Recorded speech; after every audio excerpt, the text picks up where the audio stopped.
नई दिल्ली 27 फरवरी 2025। सनातन संस्कृति के पुनरुत्थान और युवा पीढ़ी को भारतीय धरोहर से जोड़ने के उद्देश्य से अंतर्राष्ट्रीय मंदिर प्रबंधक परिषद आईएमपीसी एवं भगवा ऐप द्वारा भगवा त्रिशूल यात्रा का शुभारंभ होने जा रहा है। इस यात्रा का लक्ष्य केवल धार्मिक स्थलों का संरक्षण नहीं, बल्कि युवाओं को सनातन संस्कृति, भारतीय इतिहास और मंदिरों के आधुनिकीकरण की मुहिम से जोड़ना भी है।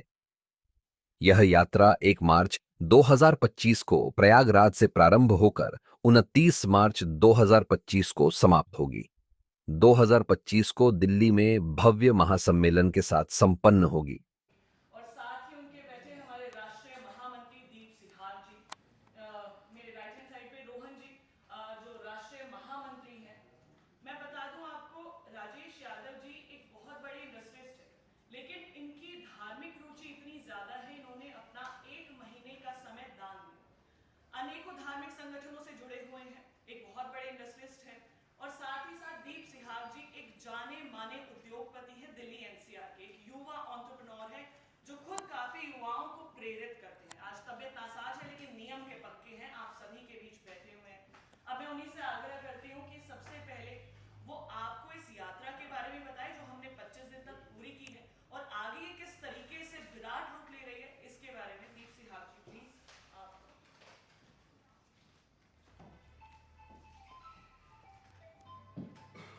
आप सभी मित्रों को मेरा नमस्कार। मेरा नाम दीप सिहाग है। इंटरनेशनल जो ड्रोन्स की कंपनी है, मैं उसका चेयरमैन हूँ। ये एक नॉन पॉलिटिकल यात्रा जो हमने की, इसका एक सबसे बड़ा उद्देश्य ये था कि जो हमारी आने वाली पीढ़ियां हैं, नेक्स्ट जनरेशन है, वो हमसे सवाल करती हैं कि भगवान का जो घर है, ये भगवान था क्यों नहीं। मेरी शादी एक सिख परिवार में हुई और मेरा बच्चा जब मेरी वाइफ के साथ गुरुद्वारे जाता था और 4-5 साल का था, तो मैं भी उसको एक दिन महाशिवरात्रि के दिन शिवालय ले गया। तो उसने बोला, पापा ये क्या है? तो मैंने कहा, बेटा भगवान का घर है। तो उसने पूछा कि ये भगवान का घर है, तो जब मम्मी लेके जाती है वो क्या है? तो वहां से एक चीज निकल के आए कि जो हमारी आने वाली पीढ़ियां हैं, कहीं ये तो नहीं कि जो मंदिरों में महाशिवरात्रि के दिन पानी, अनाज, प्रसाद, वो जो अव्यवस्थित रूप से हमारे पूजनीय भगवान के आसपास बिखरा रहता है, और हम तो जो कोई कुत्ता उसको खाने आता है तो बोलते हैं भगवान भैरव आए हैं। तो उस अव्यवस्था से उस बच्चे के मन पे धर्म के लिए, हमारे कल्चर के लिए जो प्रभाव पड़ेगा, उस चीज से लिए जब मैंने माननीय अध्यक्ष जी से चर्चा की, तो उन्होंने उसी समय ये बोला कि ये सिर्फ एक घर की समस्या नहीं है।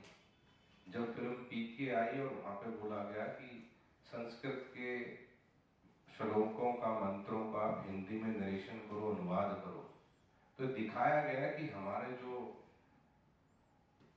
पूजा योग ब्राह्मण देवता है, वो संस्कृत में श्लोक करते हैं, लेकिन उनको बहुत जरूरत है कि उनके साथ साथ वो इंग्लिश में और हिंदी में उसको नरेट भी कर पाए। तो हमने एक उद्देश्य लिया कि पूरे देश में 7 लाख से ज्यादा गांव है, और हर गांव में एक एक पंडित जी तो ऐसा हो जो संस्कृत के श्लोकों को हिंदी या इंग्लिश में नरेट कर पाए।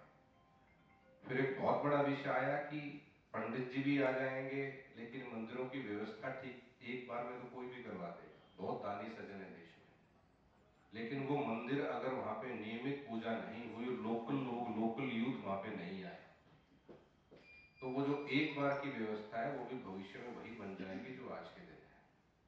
तो उस निरंतर रूप से युवा हमारे शिवालयों से कैसे जुड़ा रहे, इसके लिए माननीय अध्यक्ष जी का एक सपना था कि हर शिवालय में शिव शक्ति के बिना अधूरे हैं, तो क्यों न हम एक ऐसी शुरुआत करें जहां हर शिवालय में शिव और शक्ति का समान रूप से पूजा हो, शिव और शक्ति का एक ही जगह है। हमारे बहुत सारे ऐसे भगवान शिव के ज्योतिर्लिंग भी है जहाँ पे शक्ति और शिव एक जगह विराजमान है। तो उसी चीज को आगे बढ़ाते हुए हमने महासंगम यात्रा का आयोजन किया। महासंगम इसको इस बात से नाम दिया कि इसमें ऐसा था कि इसमें मुस्लिम लोग भी हमारे साथ थे, हिंदू लोग भी हमारे साथ थे। जो भगवान शिव की आराधना कर रहे थे, यूके हरियाणवी, उसका नाम उस्मान खान हरियाणवी था, जहाँ उनकी 31 दिन की नियमित पूजा महासंगम प्रयागराज पे हो रही है। और 12 त्रिशूल के साथ हम 12 ज्योतिर्लिंग 12 शिवलिंग के दर्शन करके पूरी टीम के साथ आपके बीच में पहुंचे हैं। अब दोनों 12 ज्योतिर्लिंग और 108 त्रिशूल, 108 + 12 120 त्रिशूल को शुरू करके 1 मार्च से हम भगवा त्रिशूल यात्रा के लिए निकलेंगे। आगे इस चीज को विस्तृत रूप से इसके दूरगामी परिणाम क्या हो सकते हैं, दूरदर्शिता क्या है, मैं माननीय अध्यक्ष जी से दरख्वास्त करूंगा कि आप संबोधित करें। साथियों, ये यात्रा जो हुई, दीप जी ने संक्षिप्त में बताया, काफी प्रेस रिलीज के अंदर हमने इसमें उसका वर्णन भी किया है, लेकिन बहुत बड़ा जो एजेंडा है वो